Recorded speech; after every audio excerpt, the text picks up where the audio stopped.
Good afternoon, ladies and gentlemen. Welcome to day 3 of the World Affairs Councils of America's 2020 National Conference, New Frontiers in Diplomacy and National Security.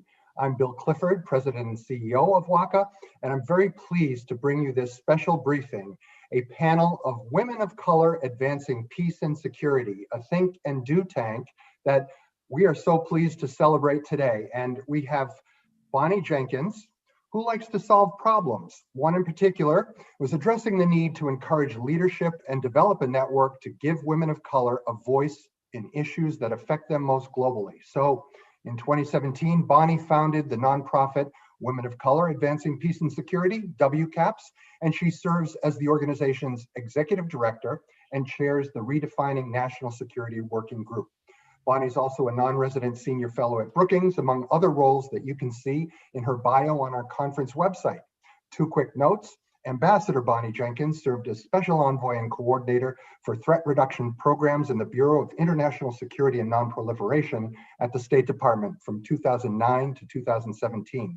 And last week, Bonnie was named a volunteer member of the Joe Biden Presidential Transition Agency Review Team to support transition efforts related to the United States Department of State.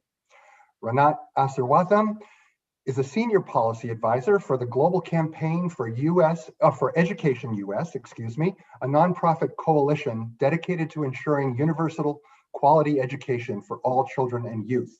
Ronnate has 10 years experience lobbying and advocating on Capitol Hill and the administration on the issues of foreign policy, appropriations, immigration, and civilian security. She's also advocated with the United Nations, and at WCAPS, she co-chairs the Human Rights Working Group. Hernandez is Illicit Trafficking Chair at WCAPS. She is the Executive Assistant and Board Liaison at the Washington Office on Latin America, WOLA, a leading research and advocacy organization advancing human rights in the Americas. She has more than 5 years experience in international security and South-South cooperation in Central America, including work at the Embassy of Costa Rica in Washington, D.C. Rudra Kapila is co-chair of the Climate Change Working Group at WCAPS. She's a multifaceted researcher and an expert on the development and implementation of clean energy technologies to mitigate the adverse impacts of climate change, especially in the context of vulnerable emerging economies. Rudra received her PhD in Earth and Planetary Science and International Relations from the University of Edinburgh, Scotland. Sylvia Mishra is the co-chair of CBRN Security Policy. That's, for those of you who don't know the acronym, Chemical, Biological, Radiological, and Nuclear Weapons. Sylvia is a Scoville Fellow, and her research focuses on nuclear strategy and nonproliferation, Southern Asian security and nuclear dynamics, US policy in the Indo-Pacific, and other issues. She was a 2019 India-US Fellow at New America. And Neda Shaheen, Southwest Asia and North Africa co-chair at WCAPS, is a fellow at the organization where she advocates for gender and racial equality in foreign policy, peace, and security, and manages all WCAPS projects and programs. Shaheen also co-chairs the Young Ambassadors Program, and it's a pleasure to welcome all of you ladies to the WACA conference. Bonnie, congratulations on your ascent to the Biden transition team and continuing this great work at WCAPS. Please introduce the organization to our group, and I look forward to the conversation. Questions can be posed in the chat box, and we welcome your active participation with this fine panel. Bonnie? Great, thank you, Bill. I really appreciate that. Thank you for inviting me to be a part of this and for my amazing team, which is going to talk a little bit about the work that they do and why these issues are so important to vulnerable communities, particularly women of color. So I'm going to just do a basic review of the organization. I'll do just a little bit on my work in redefining national security. So you will all be happy to hear that I'm the only one that's going to be having PowerPoint slides, which I promise to get through very quickly. But it's a good way for me to highlight for all of you some of the things that WCAPS does. So I'm gonna go through these rather quickly because I don't want to take much time from my colleagues. But as you heard, I established WCAPS really because I wanted to increase the diversity of voices that are going into foreign policy decision making, national security decision making, and peace and security. Recognizing there is a lack of diverse voices, particularly when you talk about foreign policy issues, and that a lot of these issues really do affect all Americans, people around the world. And when we see a lack of peace and security and more conflict, very often these impact women of color most predominantly, and yet we're not at the table to help in terms of discussing these issues and making decisions. It's also to try to advance leadership and to create a pipeline of girls and women to get into this field to make sure that we are continuing to be a part of these discussions. People just don't show up. You have to make sure that you are cultivating young voices, cultivating mid-career, and making sure that we provide the network and the foundation to want to be in these fields and to also feel as if we are included. In the time that we have been established in the last 3 years, we have established 5 chapters. We have our headquarters in Washington, and then we have one in New York and in California. And we now have 3 overseas, one in the United Kingdom, one in France, and one in Ghana. And this has been very helpful because we've been able to start having conversations, not only within the United States, but also with some of our colleagues overseas, and look at some of the unique challenges that they face as women of color in different parts of the world. And we hope to continue to establish these chapters in the US and outside the US. We currently have a number of working groups. You'll be hearing from some of our leadership of some of these working groups, but this slide gives you a sense of the breadth of work that we are doing in WCAPS. We are looking at a number of issues from the ones you'll be hearing about today, and also issues like defense and intelligence, global health, international development, peacemaking, which is one of our newest working groups.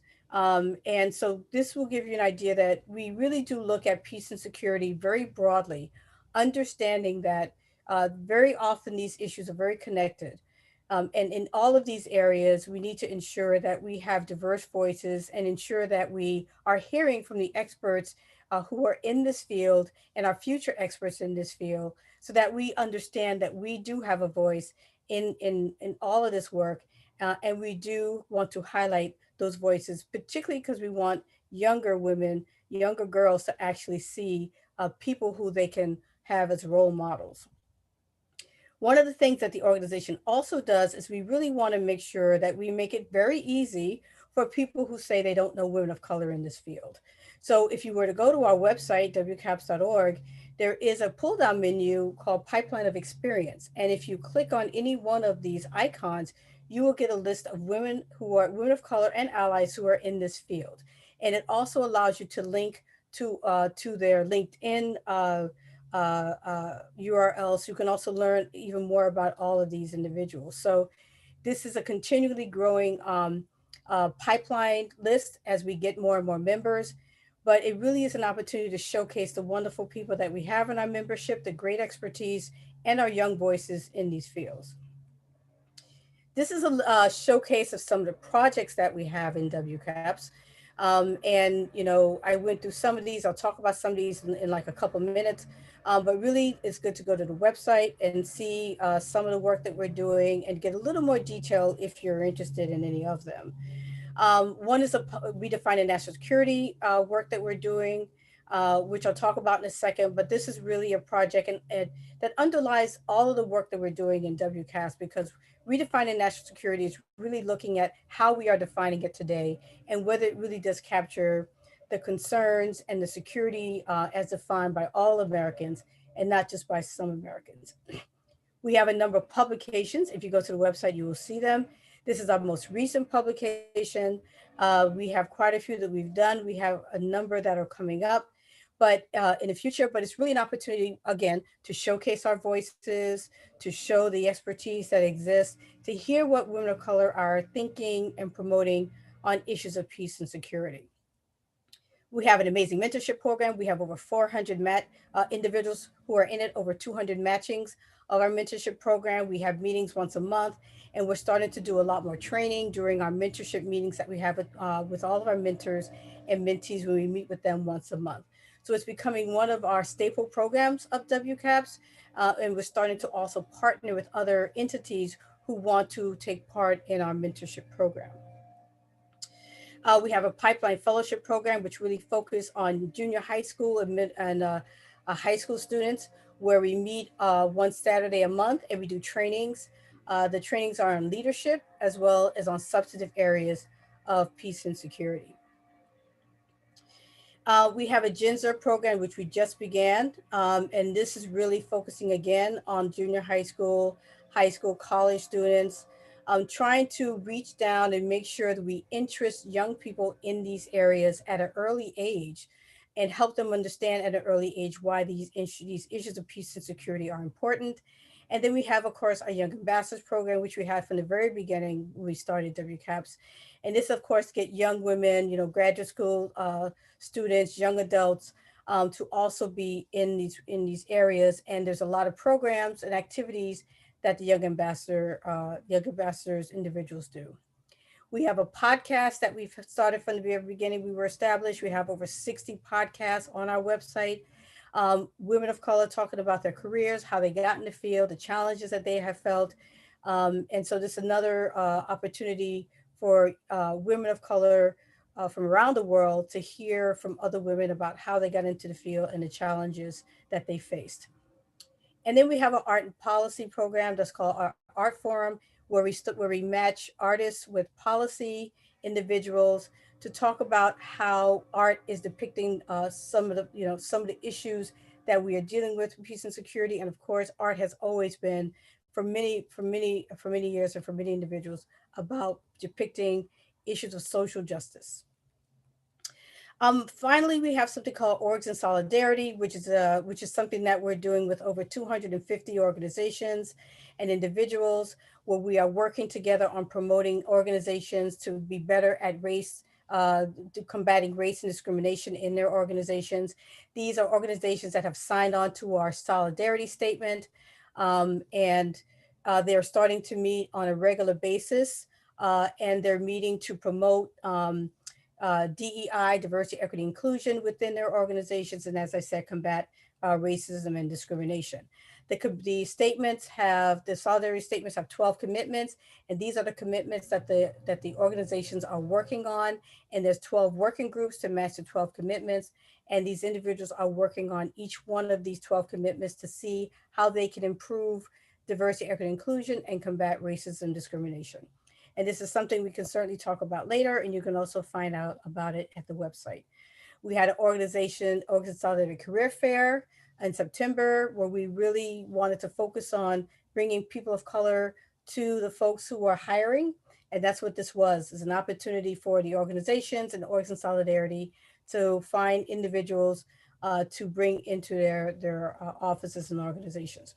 And finally, last slide, the redefining national security that I talked about is really about how do we define security today that captures the security threats by all Americans, because right now our definition of security is still based on the predominant culture, the privileged perceptions of what threat is.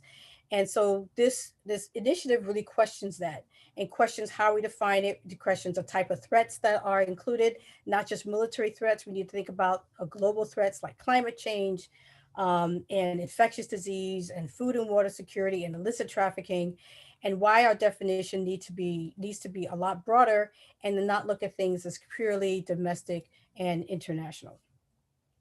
So I'm going to leave it at that because I really, like I said, want to give the rest of the time to my colleagues. This is just our contact information, wcaps.org, and I am going to, I believe my screen has stopped. Is that correct? Excellent.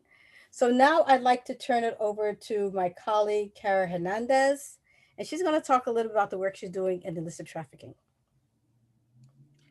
Hi, everybody. My name is Kara. I should also just mention that I'm here more in the capacity of my consulting work with Inclusive Community Consulting, where we really look and tackle organizations' problems with diversity, equity, inclusion, and justice, just a kind of precursor. But my pronouns are she and her. I'm chair of the Illicit Trafficking Working Group and also on the advisory board of WCAPS. And I'm currently on Atacostan Native Lands, which is based here in DC. So as you know, illicit trafficking really covers a really broad range of issues, including drugs, arms, natural resources, wildlife, and human trafficking.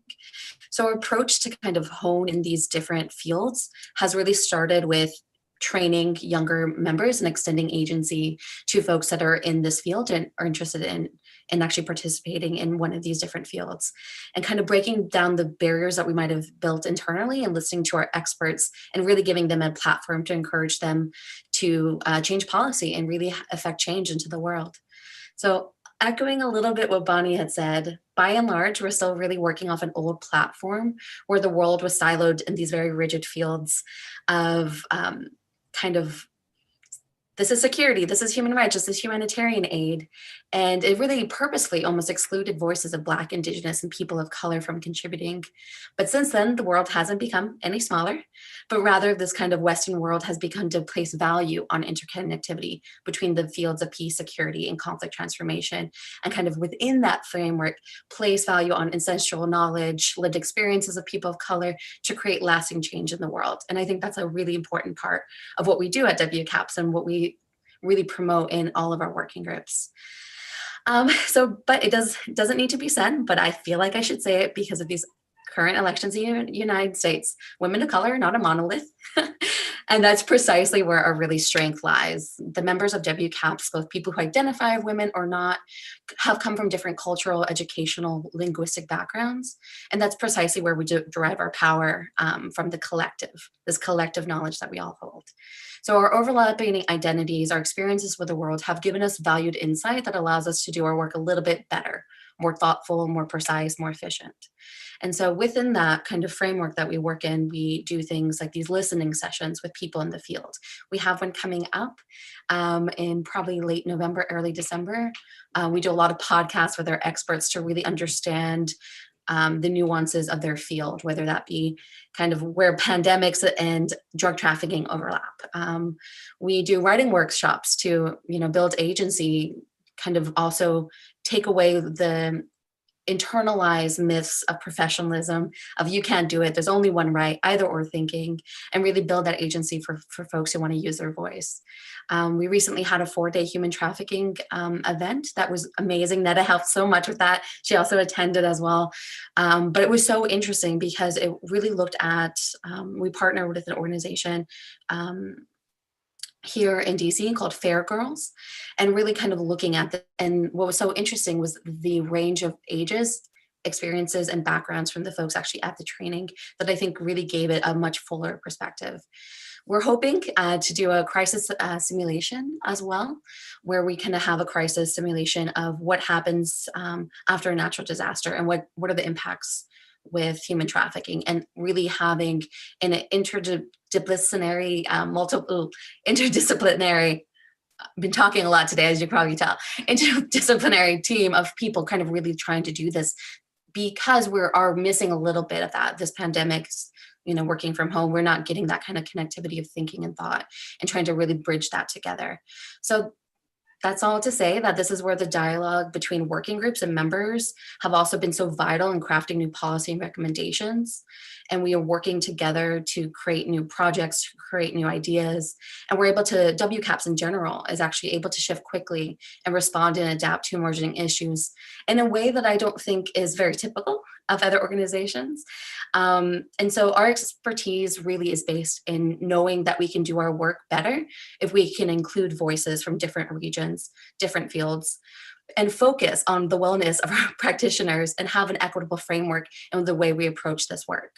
So I encourage other organizations who are interested in any of the topics that I mentioned, the Biden administration, to really proactively reach out to WCAPS and really collaborate with all of our members equitably, not just come the top down, but really just really engage the wealth of knowledge that we have as a collective, because I think we bring a lot to the table, and we're here doing the work. So it's one of those things I get so excited when I talk about WCAPS. It's probably the thing that I've known the most about, but it's just something that I learned so much from and have built so much agency and pride to be, part of the team. So thank you, Bonnie. Thank you, Neda. Thank you, everybody on this call. I appreciate it. Thank you, Kata. Okay, Sylvia Mishra, please. Hi, everyone.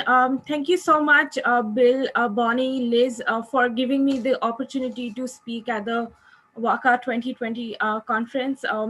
I really like the title, the fact that we have a think and do tank briefing, because at WCAPS, we really like to see ourselves, and we have been at the frontiers of driving and influencing policy. So thank you for giving me this opportunity to talk a bit about the CBRN Security Policy Working Group at WCAPS. Now, we know one of the most pressing challenges of our times has been the development and proliferation and the use of chemical, biological, radiological, and nuclear weapons, which we call as CBRN weapons. The threats posed by the proliferation of these weapons, their means of delivery, the advanced conventional weapons, and the sensitive dual-use technologies impact the United States and also international security more broadly. To maintain peace and stability, it has become, therefore, increasingly vital to identify and discuss and also understand these CBRN threats, and also lead efforts to prevent and prevent the proliferation of these weapons. So therefore, it is in this context that WCAPS established the CBRN Security Policy Group. Our platform is essentially aimed at discussing a range of nuclear policy issues and also related issues of arms control, disarmament, non-proliferation, and emerging technologies among scholars, practitioners, students, and policy experts. But at the core of our objective, it is to generate curiosity and encourage debate on CBRN security policy, and essentially also train, educate, and amplify the voices of women of color who are working at the forefront of these nuclear weapons and CBRN policies. The global nuclear order is undergoing a flux, and we see some emerging and alarming trends that broadly define the transitions. The United States and Russia are pulling out of the major arms control treaties. There's a deep dissatisfaction between the nuclear haves and the nuclear have-not states. And there's essentially an arms racing going on in terms of the emergence of new technologies and its strategic integration with nuclear weapons. So at the backdrop of these trends, we ask ourselves that are we doing enough to reduce and minimize the risk of nuclear weapons? As women, they are biologically more vulnerable to harmful effects of radiation than men. Studies have also shown that the social effects of nuclear weapons are more gendered. Women are often the ones who are most affected in relations to CBRN weapons when it comes to the psychological health, the displacement, and stigma and discrimination. Therefore, we must ask ourselves that are we doing enough to make the nuclear policy field and the nuclear enterprise more diverse and inclusive? Therefore, it is pertinent that we need to have urgent and immediate investments in strengthening gender equities in the nuclear policy field. As a nuclear policy analyst and someone who is dedicated to building a more safer world while strengthening national security, I take my policy obligations at WCAP seriously. And in the past year, my co-chair Warda Amir and I have worked tirelessly to make efforts to amplify the voices of women of color working in this field. And therefore, I would like to take this opportunity to highlight and underscore some of the work that we have done in the past year. First, we have launched a major publication titled Diverse Voices of Women of Color, which has featured 17 women of color, and they have contributed different articles on CBRN issues. We have hosted a conversation on weapons of mass destruction, and the discourse brought together experts of today and emerging experts of tomorrow and visionaries, so as to discuss what are the nuclear policy challenges that we inherit from the days of the Cold War legacy, and what is the way forward. We have partnered with organizations to discuss the issues of systemic and racial inequalities that is rife in the nuclear policy field, and have hosted podcasts on nuclear weapons and chemical weapons disarmament issues. To diversify and amplify the pool of diverse applicants, we have partnered with the US nuclear labs to discuss and attract a diverse applicant pool for the Nuclear Security Administrative Graduate Fellowship. To conclude, I would say that because of our work in the CBRN policy field, we understand that it is not only important to include diversity of thought, but it is also important to include diversity of gender, and also important to utilize and provide a cultural lens to these issues. In the backdrop of the events in the summer with the George Floyd killing, we understand how some of these racial and systemic inequalities in the field have stymied our progress, and therefore it is my urgent request to listeners and practitioners to involve the expertise that we have at the CBRN policy group at WCAPS to engage on some of these pressing issues of the 21st century. Thank you. Thank you, Sylvia. Rudra, Kapila. Good afternoon, everyone. Delighted to be here. I am the co-chair of the Climate Change Working Group at WCAPS, and have been blessed to be part of the leadership for 3 years now. My colleagues have already spoken about how fantastic this organization is, and it's all true. So now, one thing I must say is that I've been quite heartened to see that over the past 2 days of the WACA conference, that climate change has come up in the discussions quite frequently. And it truly is the existential crisis of our times. And in very real ways, the climate crisis essentially thwarts the rights and the opportunities of women and girls. And no more so, and even more so of women of color. Quite often, and particularly that's been discussed over the past two days, of climate change as a powerful threat multiplier, which is often kind of framed in that way in the national security discourse, as in making existing vulnerabilities and injustices even worse. And women and girls of color in the global south in particular, who are rural and who are indigenous, they carry the burden, they bear the brunt, they are on the front lines, especially in terms of access to water, food and energy. So our group, our focus is really on amplifying the voices and the perspectives of women of color, who almost often are the leaders, the environmental activists who are leading the way in, if not only environmental activism in terms of justice and climate justice, environmental equity, but we are also a solutions-based working group, which is, as you can see, the theme of WCAPS, because we believe that when you are close to the problem, you are necessarily close to the solutions.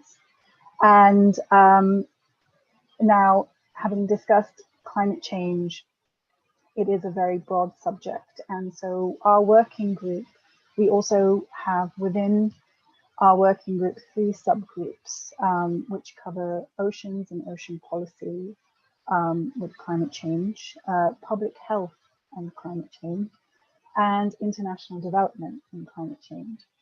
And these interact with all the other working groups within WCAPS itself, as well as pulling in from the other chapters within WCAPS. So it's really quite a resource-rich and intersectional group of women working on climate change.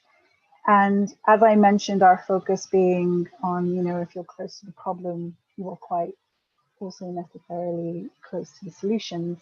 I just want to do a bit of a shameless plug for an upcoming event this Friday, November 20th at 4 p.m. I'm sure many of you will be all zoomed out by the end of this conference, but I do encourage you all to join us. It's a free event.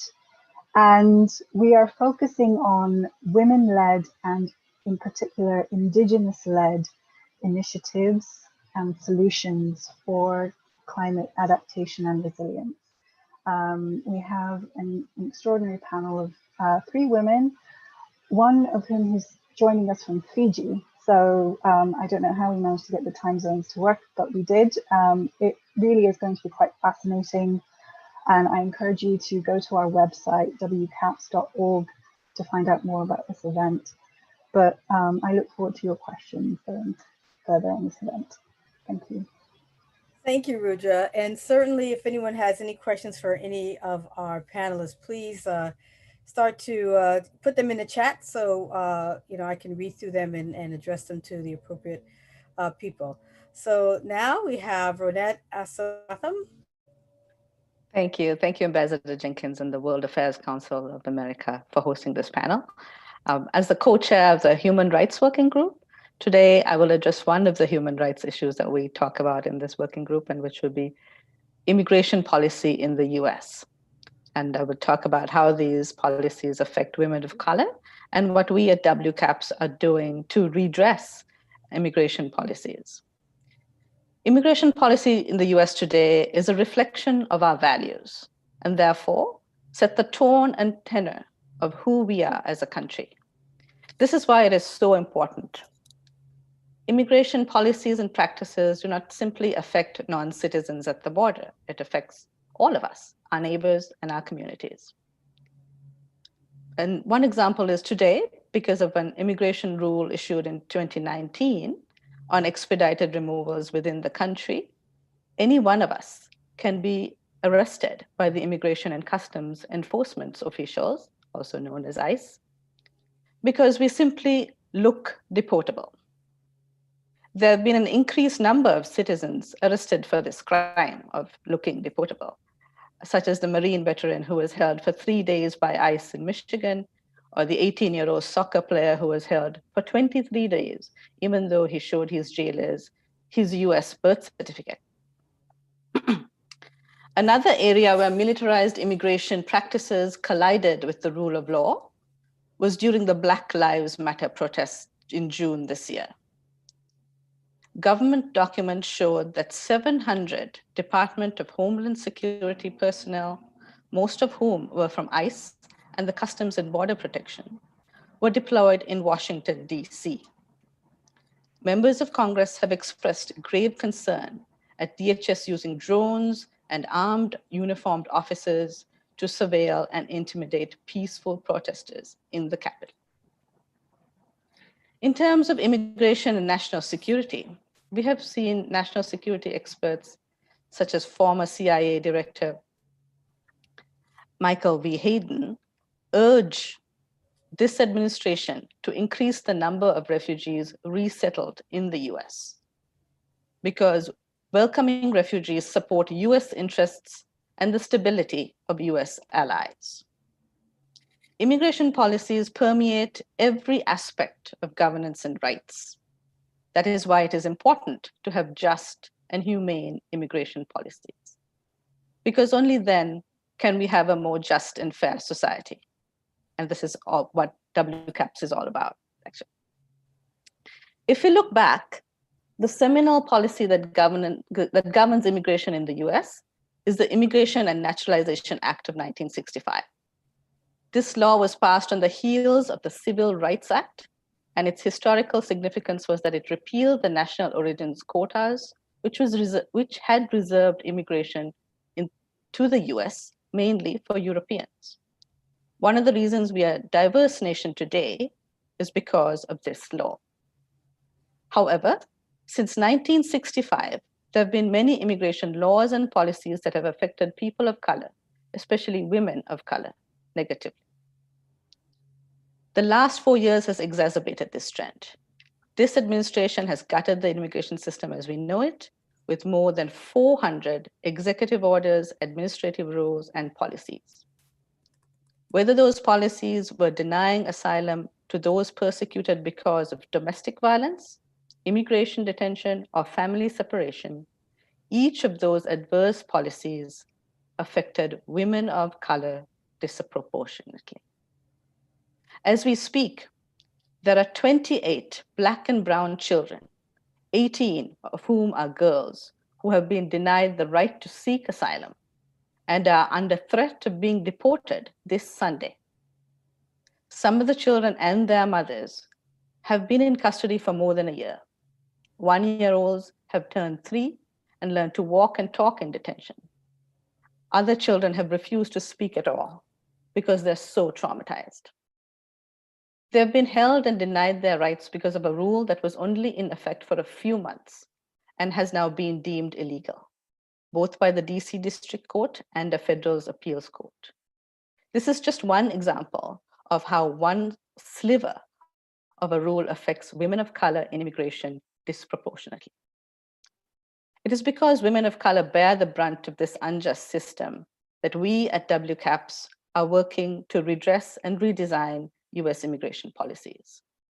What we're doing, especially through the Human Rights Working Group at WCAPS, is one, we're creating awareness that immigration issues are women of color issues. 2, we are advocating for just, humane, and feminist immigration policies. And 3, just like Bonnie and all of my colleagues said, we are ensuring that women of color are at the table and are part of the solution to reimagine and redesign US immigration policy. I hope you all will join us in our work. And with that, I will stop and I will hand it back to Bonnie. Great, thank you so much. And last but not least, Neda Shaheen. Hi everyone, I'm Neda and I will try to be quick because I know we still want to get to some questions. I am the co-chair of the Southwest Asia and North Africa Working Group with my co-chair Christina Biad. She is amazing and I have been so honored to work with her on developing one of the newest working groups at WCAPS.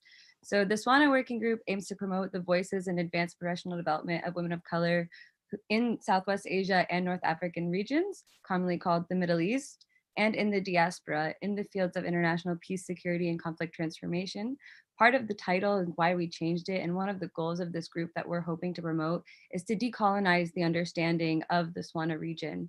We want to build discussions around policies that impact women and minorities in the region, including the LGBT community, marginalized ethnic groups.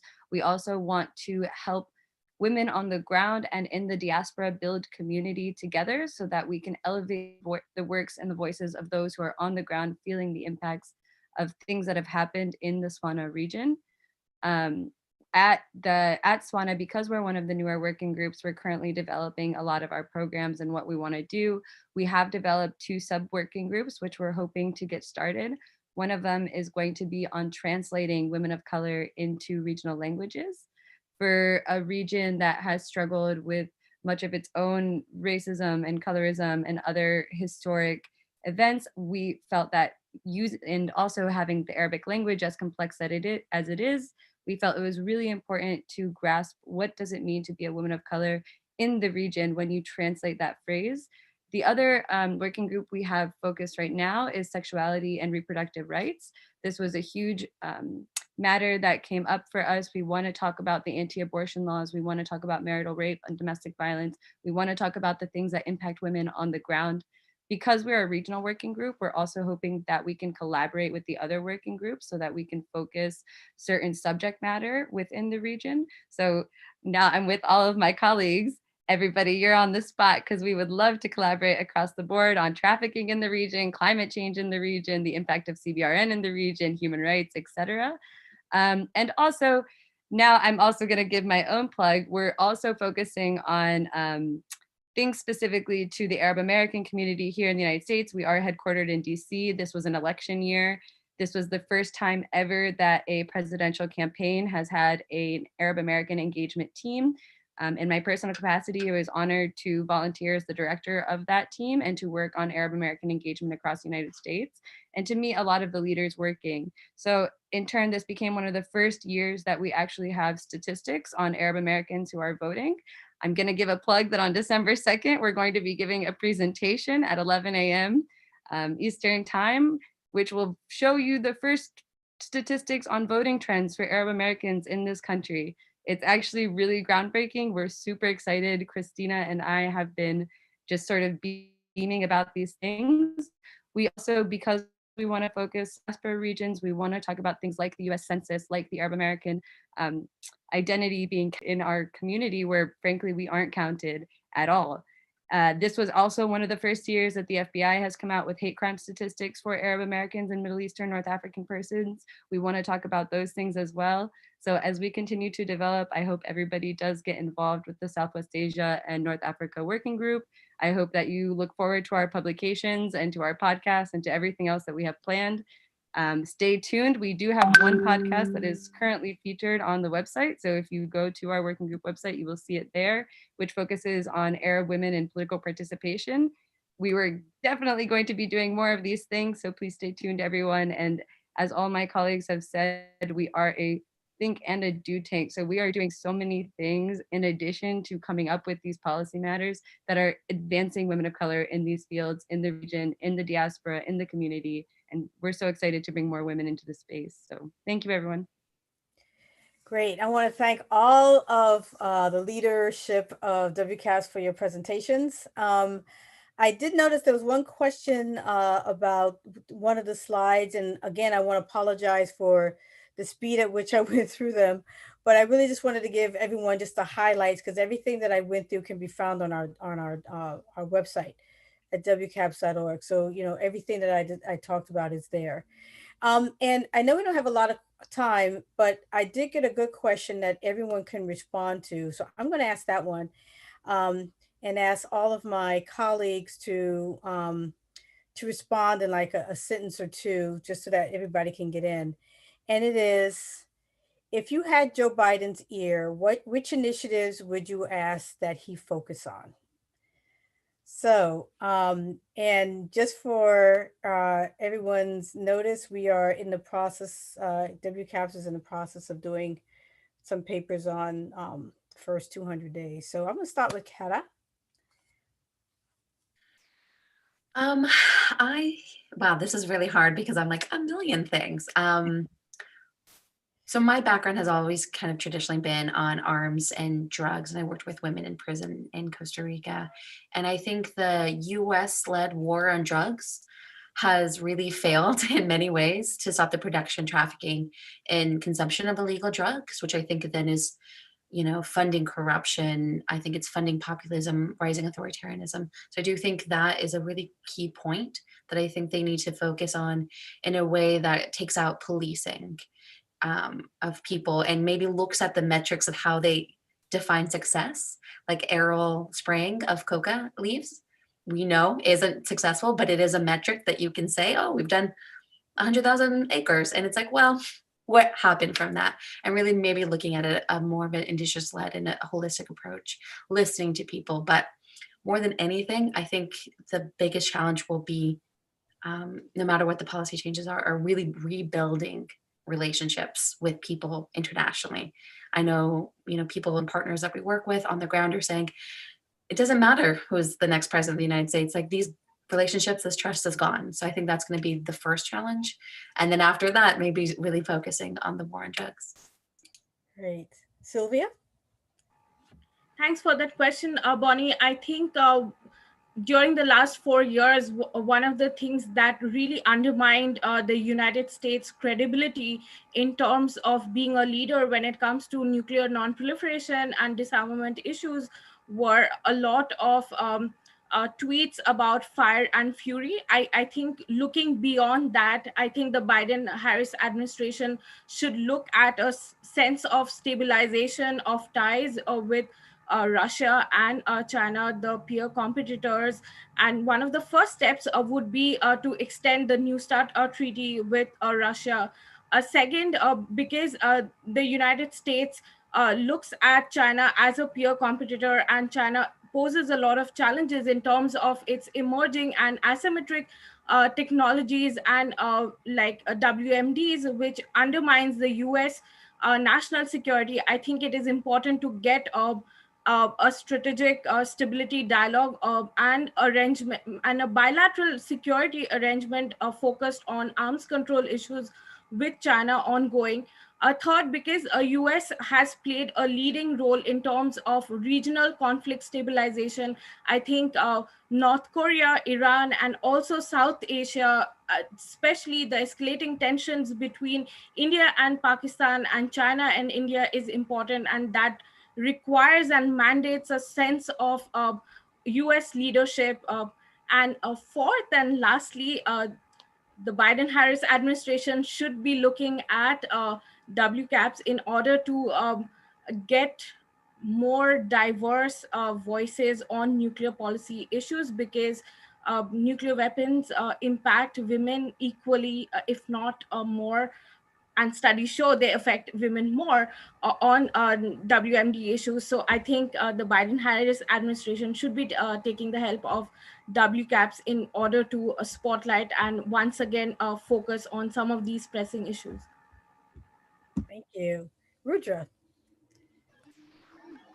I would tell Joe Biden and Kamala Harris that we are so excited about Infrastructure Week. I personally am perhaps the most excited person about Infrastructure Week possibly in the country, because this is a phenomenal opportunity to go green and to be bold, because in essence, bold climate action is what is required and what is critical to our aspirations for gender equality and justice. So I would urge them that bring on Infrastructure Week, let's make it green, let's make it bold, and most importantly, let's make it just, because the US has an incredibly terrible legacy of environmental racism, and this is the time to address it and lead by example. Thanks. Great. Ronnate? I would say two things to the Biden-Harris administration. One is to listen to all of my colleagues on this panel and outside, to take WCAPs as number one.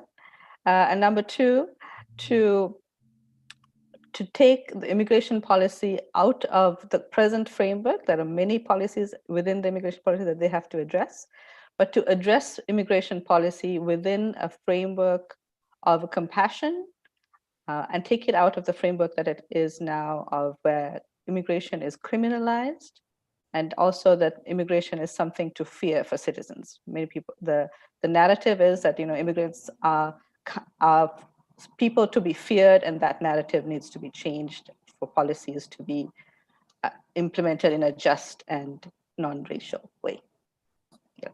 Thank you. Great. And Neda?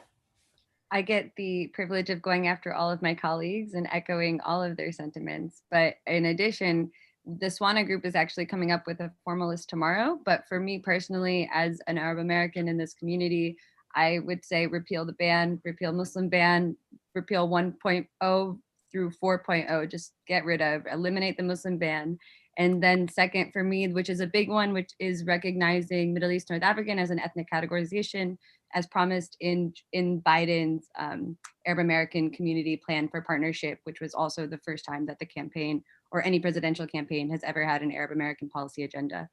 So those would be my two big ones on top. Excellent. So there's a question for, if I can find what I do with it. There's a question about whether WCAPS is reaching out to individuals not in major cities, which I think is a great question. A couple of and the high school and college students, we certainly want to, and I think, and if you look at our, we obviously don't have a membership list here, but our membership list does represent girls and women who are outside the major cities.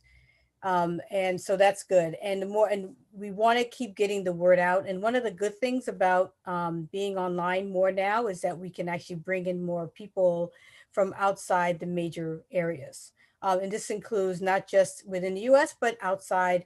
We're in London, Paris, Accra. That's where the main offices are.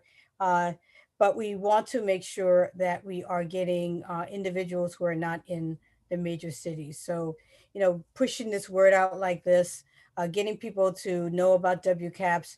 Anyone can sign up. They don't have to be in a major city to be a part of WCAPS.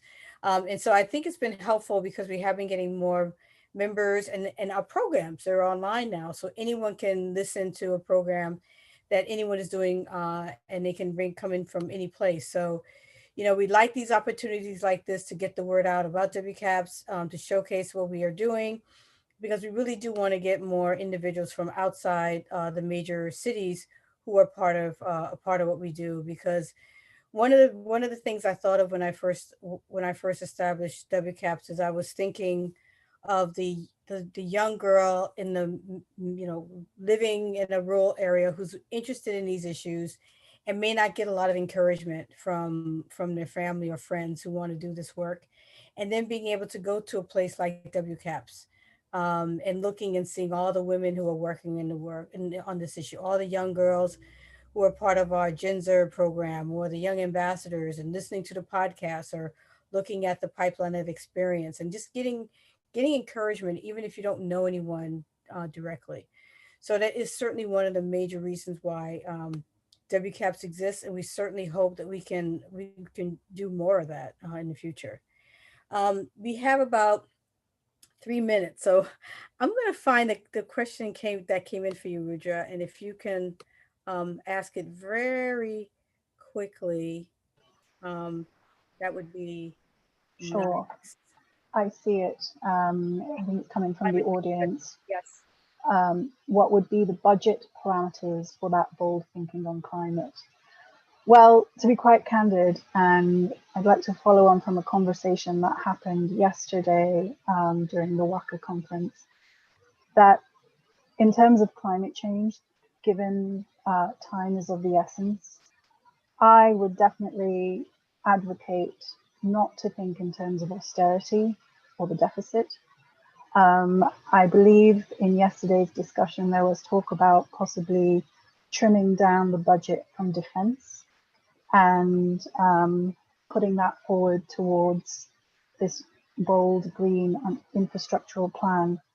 I think there's something also to be said about the role of defense, particularly in climate security. They're often considered as the 911 force when it comes to managing natural disasters, which are becoming far more frequent as we go along in this day and age of climate crisis. So I feel that there is a way of, I wouldn't say trim down the budget for bold climate action, rather augment it by pulling in perhaps funding from defense, and also use that opportunity to collaborate with defense, because when it comes to innovation, technological innovation, we get a lot from the R&D model in defense. So I think there is a fair amount of partnering that can be done there. in terms of budget. I hope that answers the question. Wow. Okay. So I'm going to open this up and anyone can answer this one. In your opinion, what are the strengths that you as women and women of color bring to the table when it comes to issues of foreign policy, peacemaking, and diplomacy? Who wants to answer that question? Just raise your hand. Okay, Neda and Ronnate. So each of you can have like just a minute or two to say something, because we actually just a minute. Yeah, I think I like strengths, just generally being women of color. All of my colleagues have sort of spoken to this already, but as women of color, we are the most impacted by everything in this world because we have this dual intersectional issue with gender and racial barriers that come together and work in a dual capacity to hold women of color back in certain ways. And at the same time, when things happen in the world, whether it's a nuclear attack, right, or if it's something with climate change, women of color who are community leaders, who are people within their families, who are within whatever context, they're the ones who are picking up the pieces at the end. So for me, for example, personally, as a woman of color from the Southwest Asia and North Africa region, when things happen abroad, it's my mom, my aunt, my grandmother, my family who's coming together to pick up the pieces when people go off and, you know, conflict happens. A lot of times it's the women who are staying behind to care for the community. It's the women who are picking up everything in the end. As women of color, we experience this world in such a different way. We see two different barriers that other people don't necessarily see, and it broadens so much of our perspective. And so I think by having that broad perspective, women of color really have this benefit of being able to provide so much context to issues in foreign policy, in international peace and security, in human rights, in climate change, in any subject really, where women of color are at the table. I mean, the possibilities just expand times 1,000. So it's so exciting for me. I think Ronnate said it earlier. One of the things I would tell the Biden campaign on top of this question is like WCAPS is #1 and women of color are doing the most amazing things. And same for this question. Women of color WCAPS is #1 and women of color are still doing amazing things. We're the most impacted. We should be at every table. It's only to the society's benefit that we are at every table. And so that would be our strength. Great. Thanks, Ronnate. Yes, so just in 1 minute, I would say that it's because women of color, we have different experiences. And, you know, with the diversity of experience, we can look at things differently and come to the table with solutions that are out of the box. And this is why I think we're most important to be a part of the solution. Great. Excellent. Can I just add yes, please. Policy competitiveness with empathy? I think empathy is one of the most important words that should be incorporated in the foreign policy decision-making lexicon. Thank you. Thanks. Thank everyone for all those great remarks. And I guess I'll turn it back over to you, Bill. Bonnie, this has been a brilliant panel. Thank you so much to all of you for presenting today with us. I just have a couple of questions if I can occupy 30 seconds. You know, a rapid fire for you, Bonnie. How is your work in the transition aiding the State Department's recruitment of women of color and more generally, longer term? What do you think state is perceived among communities of color as being a great avenue for a career? Yeah, well, I can't talk too much about the transition itself, but what I can say is that WCAPS has been very keen on diversifying all the foreign policy related institutions, including State Department, which is something that we've been trying to do since 2017, you know, making the case for the importance of women of color on these issues of foreign policy and peace and security. So I think what you've seen from what's been publicly announced in terms of, or you've seen from the website, that it is an issue that the Biden-Harris is taking very, very seriously. So great. I heard a couple of things in your presentation also about the first 200 days. Our councils, our 90 councils around the country, are at your service to partner with, to get at these issues. I already, as you were all speaking, I had texts from Oregon and elsewhere. They want to engage with you and have you do virtual programs with them. So you have a ready engagement coming, a pipeline coming up.